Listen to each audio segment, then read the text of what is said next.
time today. I figured that way Mers and Gongwer would miss it. And I was right. They're not here, which is fine. We don't need them. We've got some real heavy hitters. We got Dave Eggert here from Cranes, which recently named me their 2025 Newsmaker of the Year for Detroit, along with Dan Campbell, many others. The highly respected CEO of Blue Cross, Tricia Keith, a lot of people. But there were not very many. There weren't very many. There were like 10 people, but I'm their Newsmaker of the Year. Thanks for being here. Mr. Pluta's here. Highly respected on Michigan radio. So we got a great group here today. Good to see you, Remington. It's a fantastic job you're doing across the state for Sinclair. Travers, great job you're doing in the Midwesterner. And it's a consensus position that I'm the Newsmaker of the Year. Everybody is acknowledging that. I will say, though,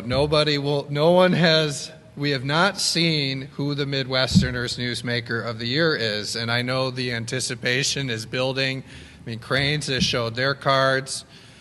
Everybody is wondering what the Midwesterner is going to do. Oh, Mr. Solis, good to see you, sir. He's a great guy. Michigan Advance, highly respected. By the way, I don't know why the media doesn't believe the things I say, but if a Democrat says it, they print it. But I want to give credit to the Michigan Advance. They reported a story yesterday that, according to the fiscal experts, there will be potentially I believe it was $475 million shortfall in the general fund in 2020. That would be the 2028 budget. And we'll have to show them the tape, Jeff. So I came up here when we made the budget deal, and I said the reason we're making this budget deal is because in the 2027 budget, which is what we're working on now, and the 2028 budget, which is next year's budget, the next year, once I'm reelected Speaker, we'll be working on the 2028 budget next year. The deal we cut by doing no tax on tips, overtime, Social Security, by dedicating money away from the general fund and to roads, setting that higher priority. So instead of giving it to the politicians to spend it on waste, fraud, and abuse, we're dedicating that money to roads. What's happening because of those things, and by draining some of the Democrat slush funds in the first year, by doing that, we set up a framework where I've said this over and over. I said this the day that we did the deal. In year one, the budget is smaller than last year. We've already done that. The budget that we just did was smaller than the year before, the $81.5 billion budget. So this current budget that is in practice, I made this deal last year at the end of September, is smaller than the year before. It's $81.5 billion. Now, the experts say that's the first time, if you take out like depressions, like the Great Depression, and you take out major wars like World War II, this is the first year where the budget was smaller than the year before. Now what's happening is, because of the deal I made, this budget that we're working on now will have to be smaller than the year before. This will be year two. And then year three, 2028, the budget will again have to be smaller than the year before, year three. Now, the fiscal experts don't project out farther than that. So we were in my office working on a whiteboard when we did this deal, as we're old-fashioned like that. We were, running the numbers. And our people told me, they said, if you make this deal right now, go back in that room and make this deal with Gretchen Whitmer right now and have her call Brinks and tell Brinks to make the deal. Because if you make this deal right now, this is what's going to happen. And they showed me the whiteboard, and it said, to the dollar, the same amount that came out in the correct estimate, which is we'd have to cut government by $800 million into the 2027 budget. Fast forward to the Consensus Revenue Estimating Conference. What do they say? We've got to cut $800 million from departments in this budget in order to balance the budget. Now, the second thing I said was not only would we have to cut in 2027, we have to cut again in 2028. Fast forward to yesterday. House Fiscal comes out. What do they say? $450 million in 2028. Now, in order to do that, we've got to first cut the $800 million this year, and then we've got to cut the $450 million the next year, okay? This is a deal that all the legislative leaders made. We looked at this, we made the deal. Now, if the Democrats couldn't see past the pork we were dangling in front of them, then they made a bad deal. But the deal I made was not a one-year deal, it was a 3-year deal, and now you're seeing the revenue estimates come in. They call it, Democrats call it revenue shortfalls. But what it is it's giving more money back to the taxpayers through no tax on tip, overtime, and Social Security. It's setting better priorities for government, roads, and infrastructure instead of waste, fraud, and abuse. And what happens? We're forcing a conversation about cutting wasteful spending and making government more efficient. And that's what's happening.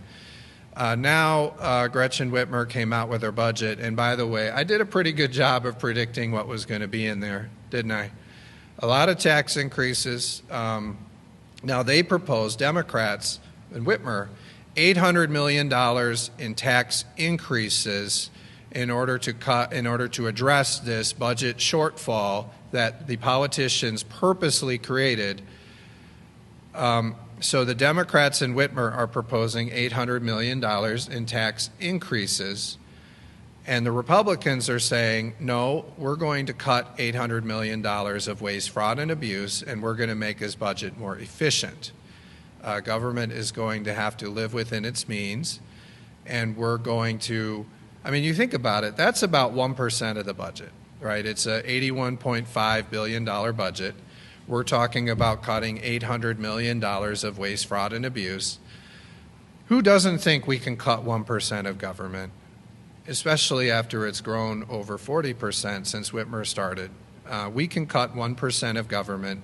We can go through line by line, and we can cut the waste, fraud, and abuse, and we can balance this budget without raising any taxes, and that's exactly the deal that I'm going to make later this year. So let's save that tape. We're going to cut $800 million of waste, fraud, and abuse, and we aren't going to do any of these tax increases the governor proposed. The vape tax, we're not doing that. We're not doing a new cigarette tax. We're not taxing Zinn. They really want to tax Zinn for some reason. We're not doing that. We're not taxing internet gaming anymore. It's funny, you know, they're proposing this 25 cent per bet like Illinois. Has anyone been following the news today in Illinois and Indiana? So their proposal is this terrible tax that they came up with on internet gaming in Indiana, in Illinois, this terrible tax that they came up with in Illinois, which is 25 cents per bet. And if you look at the numbers, by the way, Illinois' internet gambling revenue isn't doing very well. And by the way, has anyone noticed that people aren't even doing internet gaming? They're going to these prediction markets, which probably they aren't taxed the same way. They're going to the prediction markets. And if you look at FanDuel and DraftKings stocks, they're actually the lowest they've been since the pandemic when all the sports were shut down. And the reason for that, by the way, is people are moving toward the prediction markets anyway. So raising the taxes on internet gaming isn't going to accomplish what the governor thinks it is. But you look at what Illinois is doing, right, with their bad tax policies, with their bad regulatory policies, with policies like this 25 cent per bet internet gaming.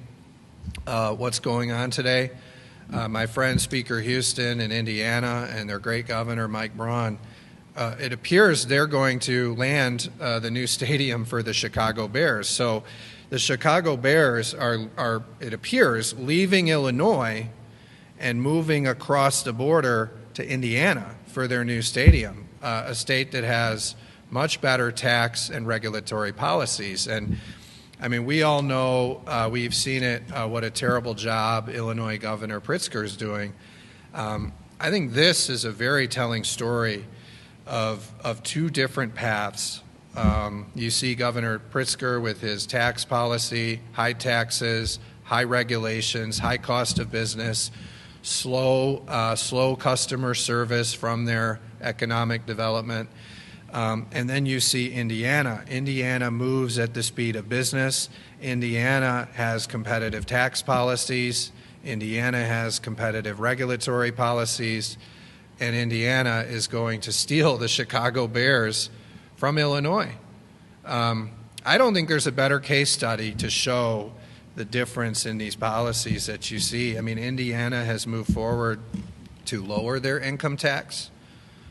Indiana is improving their customer service. They have one of the best customer service of any state in their economic development, helping not just the land businesses, but in the conversations that I've had with Indiana Governor Braun, what they're doing is they're focusing on growing their existing business. So they believe if we can solve the problems of our existing businesses, then what we're doing is we're making it not just better for our existing businesses, we're also reducing barriers for outside businesses that want to come into our state. Illinois doesn't do any of that. So I really applaud the state of Indiana for likely winning the new stadium and relocating the Chicago Bears to Indiana. Whoever thought we would see that? And hopefully Michigan can learn from this. Hopefully we can put together competitive tax policies, competitive regulatory policies. We can streamline and improve our customer service, and we can start landing big deals like Indiana is, because these are the states we're competing with. But anyway, just to talk about this, we're not doing internet gaming. We're not doing a digital advertising tax. We're not going to raise taxes on garbage. And we're not going to raise hunting and fishing fees. I will never support raising hunting and fishing fees. So all of those proposals are not going to happen. We're going to have to cut $800 million of waste, fraud, and abuse and balance this budget. It's less than 1% of the state budget. We can make it happen. I've identified already $5 billion of waste, fraud, and abuse in this budget, including there's another 3,000 ghost employees. These are fake workers that they use to pad these programs. We've identified, as you've seen, over $10 billion of government slush funds.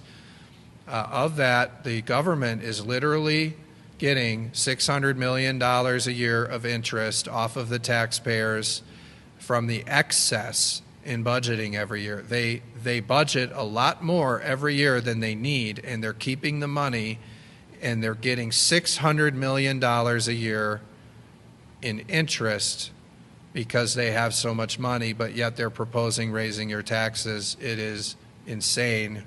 We've got to stop it, and as Speaker, I will stop it, and the House Republicans will stop it, and we are going to get a more efficient, effective government by cutting the waste, fraud, and abuse and delivering for the second year in a row a smaller budget and a smaller state government than the year before. I did want to, I know there was a lot of anticipation about some of the recent awards that I'm getting, and I've just learned of some more, which I won't get into today. But there's many more awards coming. But I did want to highlight one that I received since I saw you last. This is a very beautiful award from the, this is called the 2025 Economic Impact Award from the Michigan Bankers Association. Now, we didn't get any good pictures of my sledgehammer, so I'm gonna stand a little bit to the right and hold it, and then I'll come back. But look at this beautiful award. Look at this.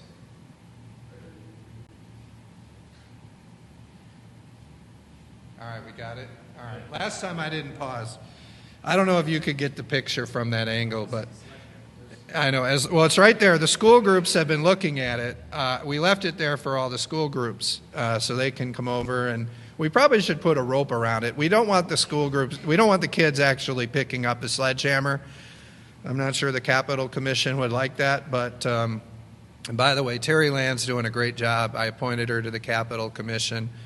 The Capitol Commission is working better than it ever has. But anyway, Terry will call me and say, Matt, we don't want the kids playing with the sledgehammers. So we're going to have to put like a case around it or something. But anyway, the Economic Impact Award from the Michigan Bankers, 2025. And I asked them, I said, why did you give me this award? And they said, there's too many reasons to list. Obviously, the sick leave and the tip credit, we saved the restaurant industry. We protected tip workers. We really, with the paid sick leave, we protected paid sick leave for Michigan workers, and we ensured that they created jobs, that they existed. I mean, what's the point of having paid sick leave if there are no jobs? So we found that balance.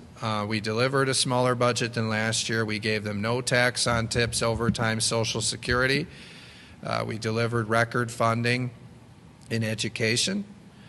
We were very successful. And by the way, the media won't say this. I read the Bridge story. It's probably why Bridge isn't here, because after writing that story, they probably didn't want to be here to face me.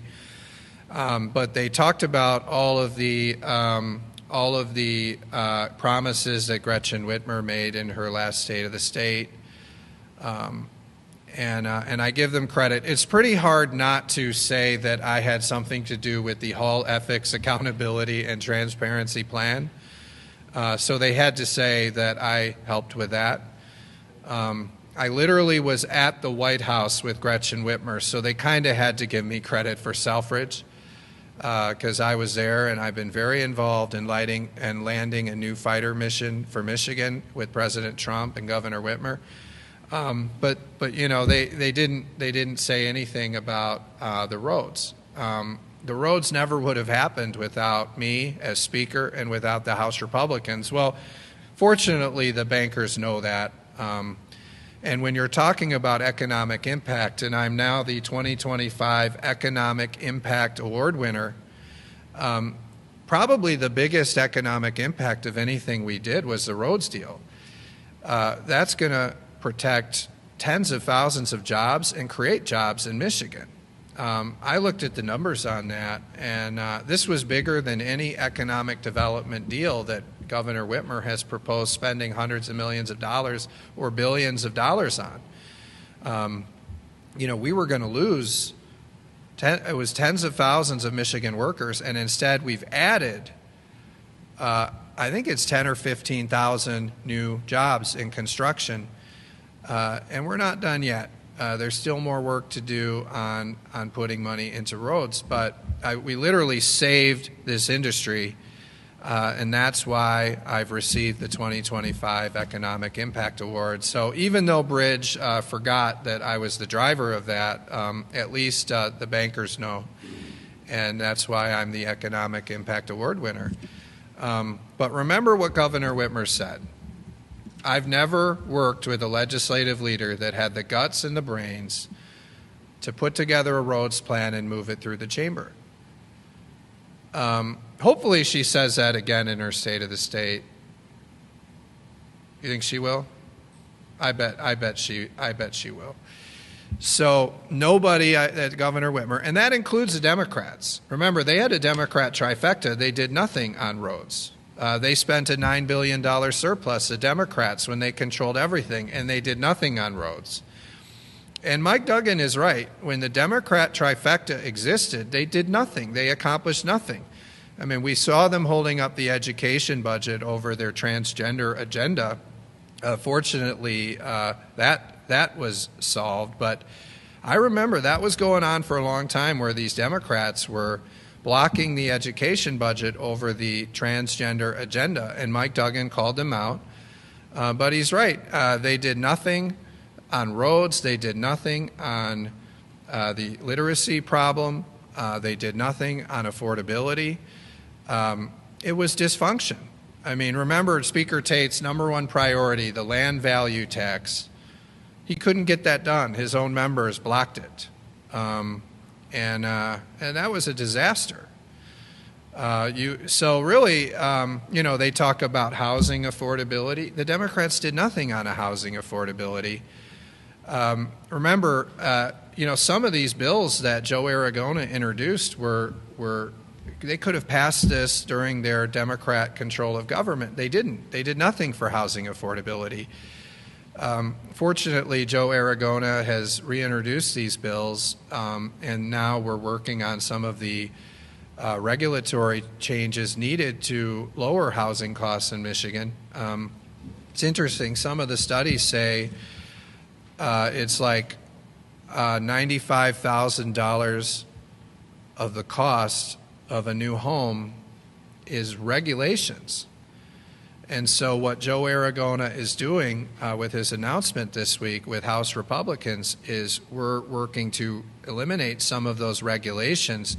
That's how you lower the cost of housing, is through better regulations. Do you remember the Democrats proposed some really crazy regulations to housing that were going to raise the cost even more? And there was so much outrage that got shelved for a while. But remember, they were going to put in higher insulation standards. They were going to make sure that there were you had to have these certain sprinklers in every house and all this. It was going to add hundreds of thousands of dollars more to the cost of home building in our, is ridiculous. Probably tens of thousands of dollars of cost to a new home.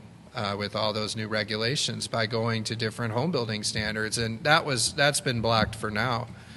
But what the Democrat philosophy is on home building is their philosophy is we're going to put more regulations on, continue to increase the cost through regulations, and then we're going to spend your tax dollars to lower the cost. So they raise the cost of a new home by $95,000 with regulations, and then they offer incentives to developers to lower that cost. Maybe they offer them $50,000 subsidy to lower that cost. We could just work on the regulatory framework. In addition to that, I think that part of lowering the cost of housing, we really can work on property taxes.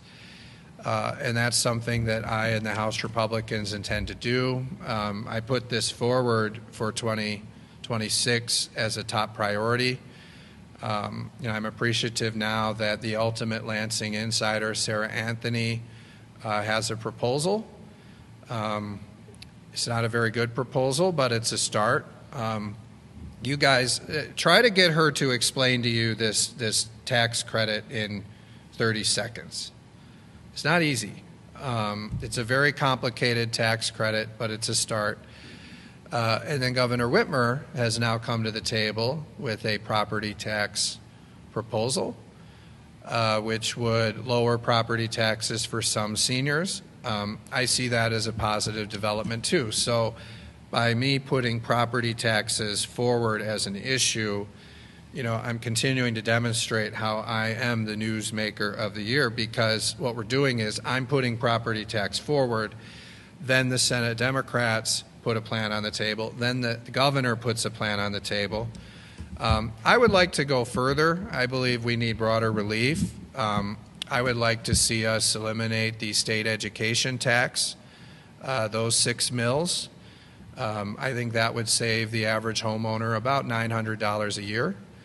I think that we need to eliminate the rest of the personal property tax. You talk to small businesses, one of their biggest costs is this personal property tax. And what that does is if you invest, so, it makes sense. We want our small businesses investing in their businesses, buying new equipment that's good for the economy. We want them renovating. We want them growing their businesses, okay? But when you have a tax that every time they make an investment in their business, it raises their taxes considerably, their property taxes, that discourages growth and investment. That, right? I mean, a small business is looking at this saying, I'm not going to expand this year because my taxes are going to go up, okay? Now, the Governor Snyder and the legislature understood the impact that this had on manufacturing. And so they got rid of the personal property tax on manufacturing. But this personal property tax that punishes growth and investment is still in existence for our small businesses and for our utilities.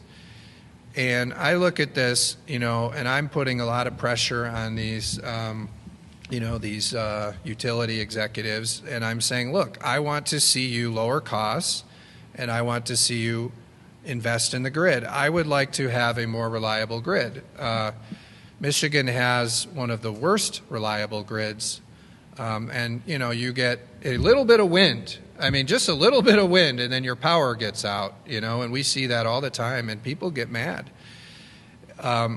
Well, in order for those investments to occur, the utilities also pay a higher personal property tax. So if we make all the investments that we need in the grid, the property tax on the utilities is going to go way up. Well, what are they going to do? They pass that on to us. And our utility bills go up because the property taxes are going up. So if we get rid of the personal property tax, we're going to encourage innovation and investment and growth in our small business. We're also going to give a major incentive for more innovation and investment in our grid, in our energy grid. And we need that. We need a much more reliable, robust energy grid. We need those investments. Now, if we get rid of the personal property tax, I would also add to that, we're going to have to require the utilities to lower their rates. And so I would not go forward with eliminating the personal property tax without also mandating at least $1 billion rollback in our energy bills. Because you can't take away the cost, push them toward investment, and then not see a major reduction in our utility bills. And I think this will lead to major savings for our residents of Michigan. We can get a more reliable grid and a more affordable energy bill. And one of the things I hear a lot from people across Michigan is our energy bills are too high. This will, by forcing them to roll back your rates by $1 billion and give them an incentive to invest in the grid, we'll be lowering rates considerably and will be improving reliability so you won't get those power outages. The third thing that I think we need to do is we need to eliminate the real estate transfer tax completely. This is a cost that goes into, I would say it goes into, you sell your house or you buy a house and you get this big tax on your house. And it's about, I want to say it's about $400 million a year. Might be a little more, might be $450 that the state collects from this. But ultimately when we're talking about affordability of housing, so a few years ago, this rogue MISTA director was kind of floating raising the real estate transfer tax in order to pay for more affordable housing. So her plan was, let's raise the real estate transfer tax, and then let's collect all this money from raising the real estate transfer tax, and then let's use it to pay off developers to make affordable housing. Okay? That is so backwards. So you're raising the cost of buying and selling property in order to make developers make houses cheaper. Do you get what I'm saying? Like, why would you raise taxes on people buying and selling real estate, making their property cost more, putting it into some pot to make housing more affordable for developers to develop? That doesn't make sense. So fortunately, I blocked that, and they kind of went away with that. That proposal went away. And I don't think Governor Whitmer ever agreed with that proposal, but you guys would have to ask her. So now what I'm proposing is we need to get rid of the real estate transfer tax altogether. There shouldn't be a penalty for buying and selling real estate. We shouldn't do that. That will help lower the cost considerably. That will lower closing costs. I mean, you talk to people and they say, let's say closing costs are like $15,000 on the average home, $10,000 to $15,000 on the average home. You're talking about $2,000 or $3,000 of that are on the average home is your real estate transfer tax. If you get rid of that real estate transfer tax, you're lowering that barrier to buying a new home. I think that's really important. While I think the governor's proposal on the property taxes, I'm happy she put a proposal forward.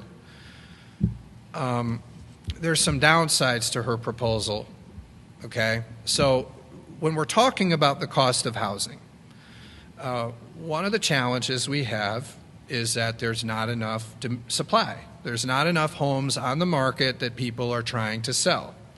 The fewer homes on the market, the higher the price. So what the governor's proposing, and then you've got a group of seniors. These are people, seniors.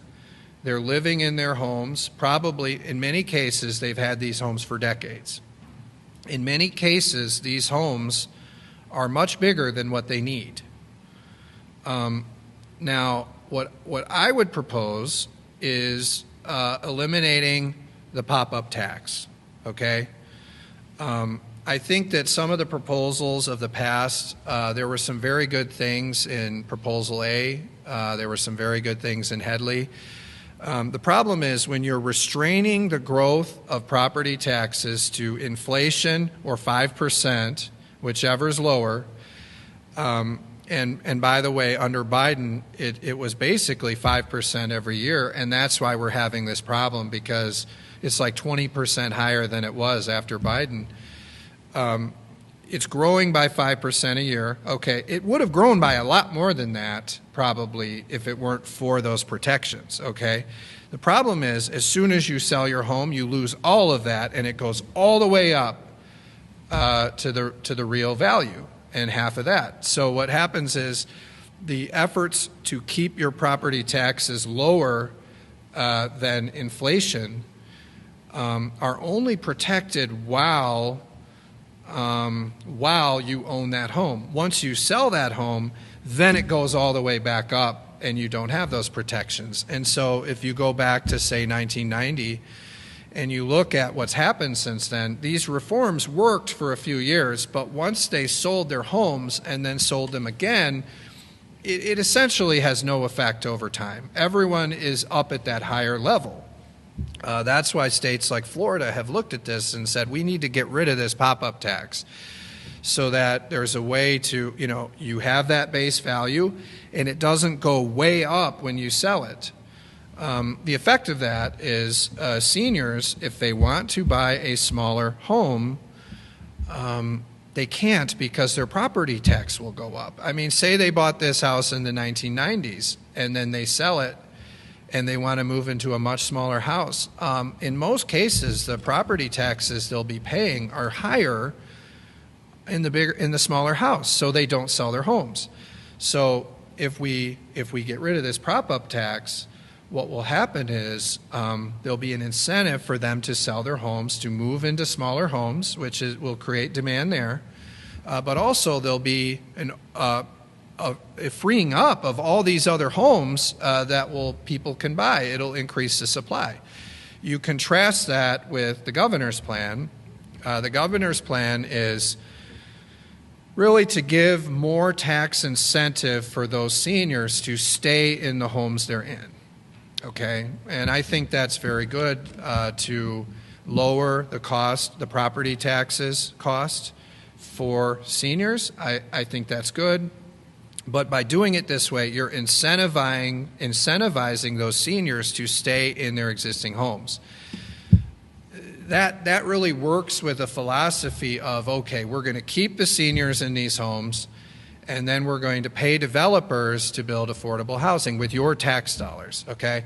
That's not the model. We get the seniors, we give, they have an incentive to move into homes that work for them, and then families can start, we're moving into the homes the seniors have, and we're increasing the housing supply, we're increasing more demand, and by doing it that way, we can really begin to increase supply and lower costs of homes, and we can make it more affordable for people to buy and sell homes. We can make it more, and if you do that, what you're going to see is the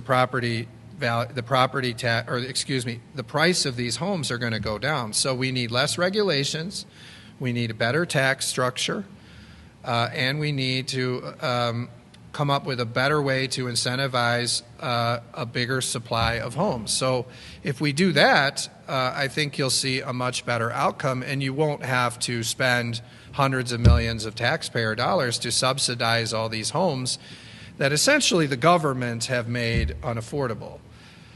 And that's why, while I applaud Whitmer for putting a proposal forward, I don't agree with this because it has a negative consequence of really giving those seniors an incentive not to sell their homes and move into smaller homes, which by eliminating the pop-up tax, we would actually encourage that. And really, if you're a senior, you should live, a lot of seniors want to live in homes that are like one level, so they don't have to walk up and down stairs and into the basement.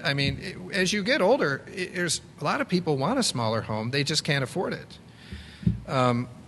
So we're going to be introducing bills to do all of these things very soon, and we'll be working on a way to do that I think will be a net tax cut, but it'll be mostly revenue neutral. I think you'll see it be a net tax cut, but we're going to backfill all the schools, and we're going to backfill all of the local governments. I think it's really important that our local governments are made whole. I think it's important that we continue building on all the record investment that we've made in schools under my leadership and the House Republican leadership in the House. So we'll do it in a way that's probably a net tax cut, but we're going to make sure we make all the schools whole and all the local governments whole. So more to come on that, but I'm grateful that Sarah Anthony and Governor Whitmer have expressed an interest in property tax reform, but we need real, bold, and meaningful property tax reform, and also really bold reform to lower the cost of homes. So you want to lower the cost of buying and selling a home, you want to lower the cost of having a home, and you want to lower the cost of property taxes. And so I look forward to those conversations continuing. So there's probably a lot more I could get into, but I'll just stop there if there are any questions. And it's okay if they're not. Hey, Beth.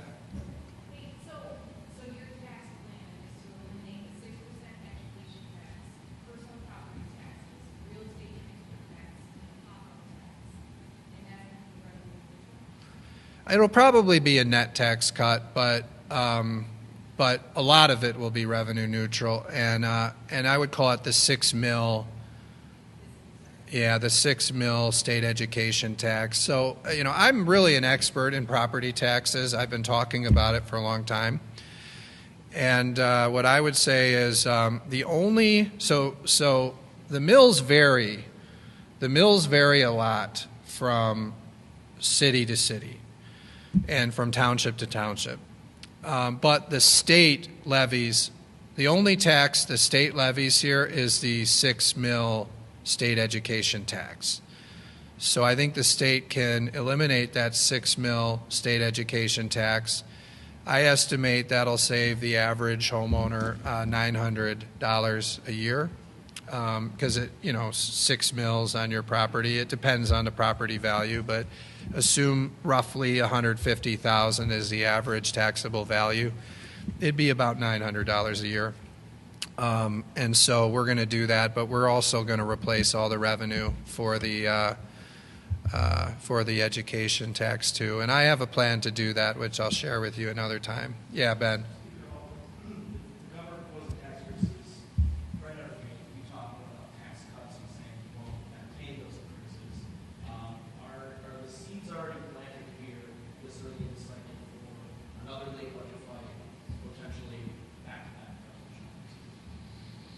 Well, if you ask the governor, there was no government shutdown because the governor said the government just stays open when she says it does. And I give you guys credit. Even you guys didn't buy that. I mean, I think they buy just about everything the governor says, but even that was even a bridge too far for you guys at the Michigan Advance. But remember, what we did was we passed a continuing resolution, a clean continuing resolution, and do you remember they were all mocking us for passing the government shutdown prevention plan? And that was literally what stopped a government shutdown. It's kind of ironic. But I'd just say it depends. It depends how committed the Democrats are to raising taxes and raiding the rainy day fund. Because that's a bright line. We're not raising taxes, and we're not raiding the rainy day fund. This is not a rainy day. And by the way, did you see Mamdani come out and propose raiding the rainy day fund in New York City to grow government? Now Gretchen Whitmer is proposing that, and we cannot do that. This is not an economic downturn. This is not a depression. I heard recently, Michigan is more affected during these major economic downturns than other states. We should be putting more away for a true economic crisis and not spending our reserve money during a time that isn't an emergency. This is a deal that was a bipartisan deal that forced government to become more efficient this year. So if the Democrats are dug in on raising taxes and on raiding our rainy day fund and spending more than we take in, then we're going to have a prolonged budget battle. My hope is, though, as the top deal maker up here at the Capitol, that I'll make a deal with Governor Whitmer. We'll shed all of the proposals for higher taxes and for raiding the rainy day fund, and we'll make a deal to shrink government by 1% and eliminate waste, fraud, and abuse, and deliver a balanced budget that is equivalent to the revenue we're taking in. I'm also hopeful that we'll have bold property tax reform, and we'll lower utility bills by forcing the utilities to lower their rates by at least $1 billion. And we'll increase the housing supply, and we'll lower the cost of housing. So I think we can do all of those things. I also think we can do bold things on health care, too, to lower the cost of health care. If the Democrats do agree with your housing and tax reforms, are you willing to give them at least one of their tax increases? No, we're not going to do any of their tax increases. Yeah, Dave Eggert.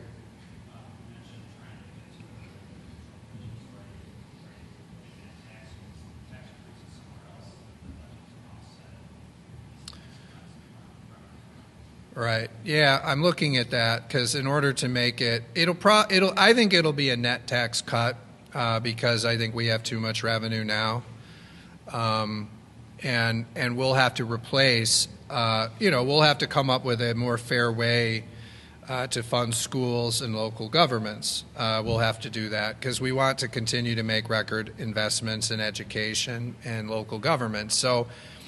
We'll come up with a different way to get the funding for local governments and schools, something that's more fair than taxing homeowners every year 6 mills. which is about $900 a taxpayer. So we're going to come up with a more fair way to do that. I have a plan to do that, but I'm going to wait to tell you what it is. But you're right. We'll have to replace it. But I don't think we need to replace all of it, just what goes to schools and local governments. Yeah, Travers. Oh, hold on. Did you have a follow-up, Mr. Eggert?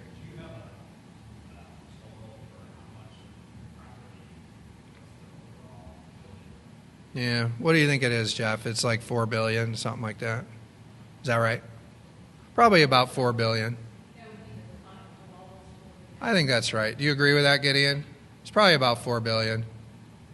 So we'll find it. By the way, I told you there's already $5 billion of waste, fraud, and abuse. So we'll find it. There's a lot of other things we don't need, but we're also going to replace a lot of the revenue. But we're going to do it as a net tax cut. Yeah, go ahead, Travers. I was just wondering if you could share your perspective about the two police officers in Detroit that were fired because of their assistance. Oh, you heard about that? Yeah. Yeah. Did you guys all hear about this? This is really unfortunate. So, I had the opportunity to speak to Mayor Sheffield about this, and Mayor Sheffield and I, we're getting to know each other. And by the way, she's another newsmaker of the year, according to Cranes. And I understand why. I mean, she won that election pretty big, so I give her credit for that. But we have a problem here. I think one of the things that we need to see from the city of Detroit is cooperation with ICE. It's my understanding that these two officers didn't follow their protocol. But on the other hand, I mean, what happened was the arrest of and now hopefully the beginning of deportation against somebody who was a very serious criminal. And so while you have this small process violation, you have someone who is a very serious criminal that now is in the custody of ICE and is now hopefully going to begin deportation hearings. We don't want criminal illegal aliens in Michigan. I mean, you look at all the violence, the murders, the criminal sexual conduct that's occurred by some of these criminal illegal aliens. In order to make Michigan safer, we need our local governments cooperating with the immigration enforcement. So, I understand the need to, educate those officers on their policies, but I would say an outcome where these two officers are fired would be completely unacceptable to me and to the House Republicans. And so I'm really hoping they find a resolution that results in a more appropriate way to handle this. I think these two officers were doing their job. And at the end of the day, right, they're dealing with a very serious criminal that is now in the hands of ICE. And so I would say it's a very serious problem if the city of Detroit fires these two officers. And I think we would have to look at some of our policies in the House. We have a House resolution that this body adopted that said we're not going to give some of the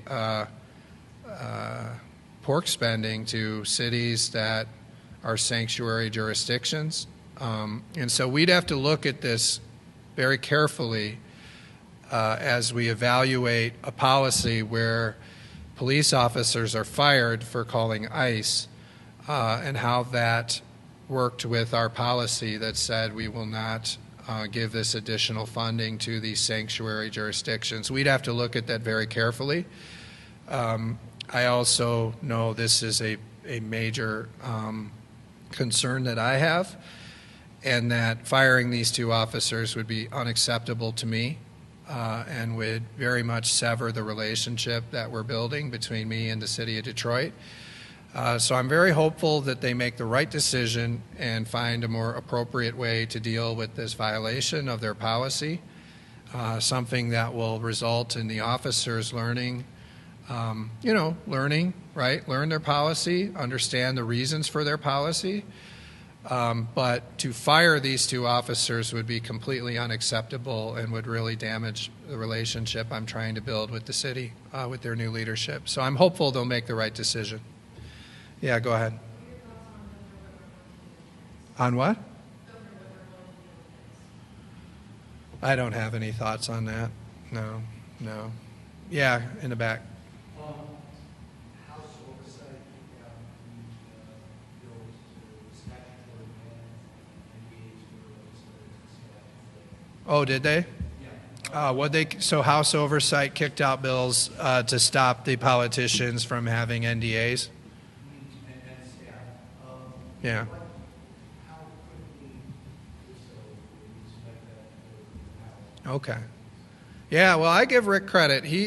That's Rick. You know things I don't even know, isn't he? It's like you're in the room, with us. But I don't know. What you must have a source like watching House TV. Now I'm working on fixing House TV. By the way, most of the House TV users are us at the Capitol, and I'd like to get closed captioning. I think that would be really good if we had closed captioning. And I don't know if you see this screen they have, but it's like 90% blue, and it's like these are the meetings today. And then right in the left side, it's like 10% of the screen they fit. It's like the quad box. So I'm working on what if this was like NFL Red Zone where it was just the quad box and you could watch 4 committees at once and they had closed caption. We could all go a lot further. So I'm working on those changes. But yeah, I mean, this is one of the things that I've called for a long time is to stop these NDAs. So I'm happy that the House Oversight Committee is moving forward on that. I'm not under any NDAs, and I really think we should be approaching these projects, whether they're data centers, whether they're battery plants, whether they're semiconductor plants.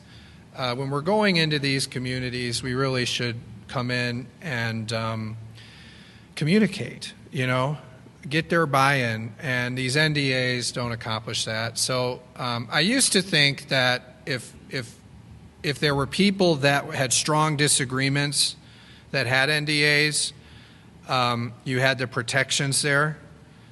But the public doesn't think that. The public says all the politicians are in cahoots. So the better approach is just to get rid of the NDAs and to be honest about what we're trying to do in these local communities. And then maybe the communities would support it more. And if the communities learn more earlier and were more bought in, you wouldn't see these uprisings later, and I think it would be better for everybody. So we're going to move on it, but I'll have to look at what they passed. But I'm very happy to hear they're doing that. Remington. What's your response to the Department of Justice investigating 3 school districts here in Michigan, Yeah. Detroit, Lansing, and one in Wyoming, for the sexual orientation and gender ideologies? I think it's a good thing. I'm very happy to see that happening. We need to be very, we need to handle these things appropriately, right? And most people don't want their young kids learning about some of these things at very young ages. And so hopefully the Department of Justice gets to the bottom of it. And if it's going on, they put a stop to it. So I appreciate that the Department of Justice is looking into these districts, and hopefully the districts are following the law. And if they're not, then I hope the Department of Justice holds them accountable. And I would welcome more investigations. You look at this MHSAA and what they're doing with the transgendered athletes. Somebody should investigate that too, honestly. Was there something here, Ben? Yeah, you mentioned the Arizona grant. Yeah, yeah. You spoke pretty highly of them, received here fondly, but at the press conference, it was asked if you support Mm-hmm. He said you supported the concept, but couldn't get a definite. Can we get a definite now, or is that a priority for you this year? Those bills as they are? Well, I like some of them. I'm still looking at them. There's a lot of Democrats' names on there, so I'm looking through them.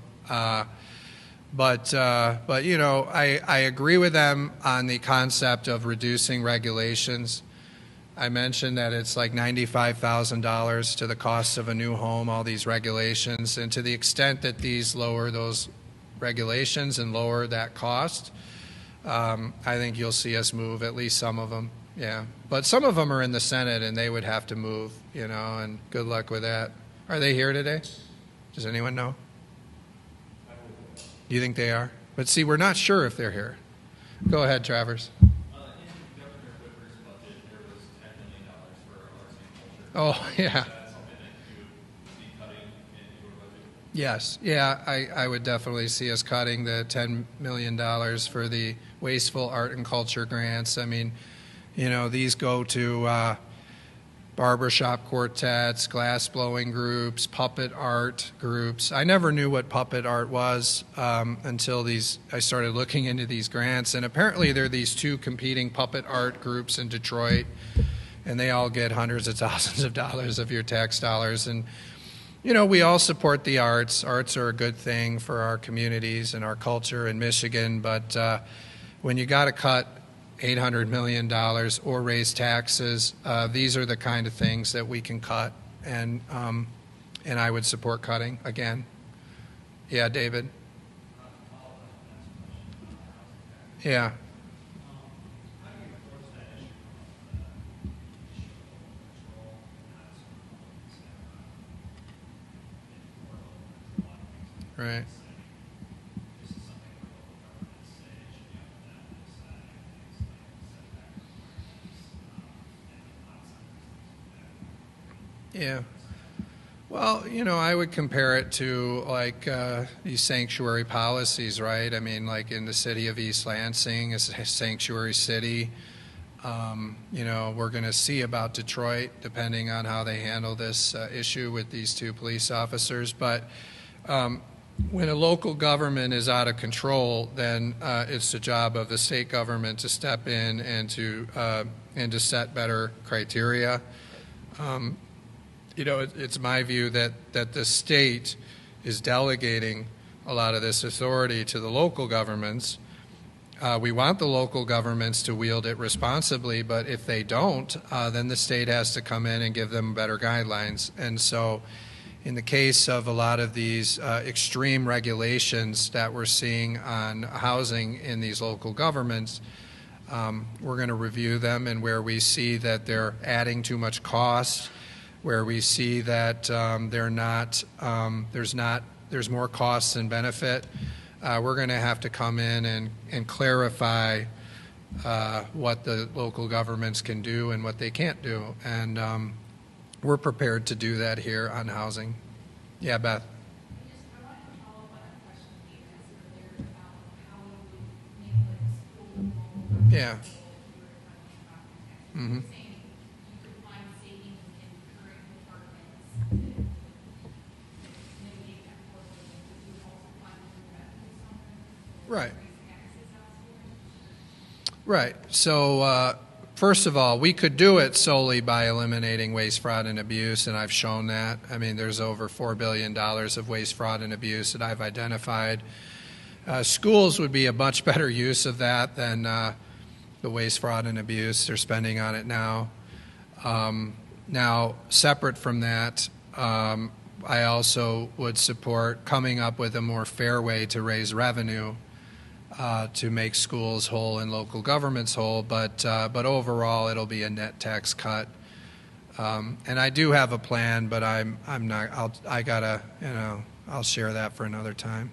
Why not share it now? I mean, some of you guys. I don't want to give you too much at once because I want you guys. You're busy people and you might not get it all right. Go ahead. Well, you just tell them. You see, you'll probably leave it. I'm not going to pick on you. Well, I have a plan. I'm not going to get into it today, but it'll be lower taxes, but we're going to replace all the funding. It's revenue neutral on the schools and on local governments. Well, you could do that. You could. There's a lot of ways you could do it. Yeah. Anything else? All right. Well, normally I like to end when session ends, but I thought I'd go a little longer for you guys today. It's because I like you all so much. So I hope everyone has a very nice remainder of their day and enjoys session. Thank you.